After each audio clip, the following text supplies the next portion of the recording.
So yan mga ka-PJ, no, tapos na naman yung ating maghapon ngayong araw ng Biyernes, February 20, 2026, no. At yung naging earnings natin ngayon maghapon hanggang gabi ay 5,766 at naka 36 na bookings. At hindi lang yan, dahil nakakuha rin tayo ng incentive, yung ating streak. Ayun, nakakuha din tayo. Unang streak natin 216, yan, qualified. Yung pangalawa, dami kong ignore,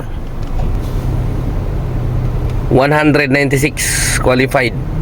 So ibig sabihin halos 6,000 na rin mahigit yung ating kinita, no? At yung ating incentive natin na pang isang linggo, ito, yan, nakapito pa lang tayo dahil nga hindi tayo nakabiyahe noong Martes.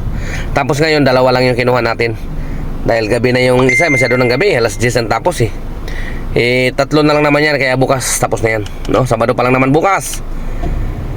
Ayun nga, sana 42 minutes na lang sana. Nag-offline pa tayo kasi gabi na, nung oras na, oras 9:08 na, kaya tama na yan. Okay, so yun lang, ingat-ingat sa mga nagbibiyahe, no? Bukas na ulit tayo magkakarinigan. Ka-PG nyo, temporary signing off. Adios, ingat.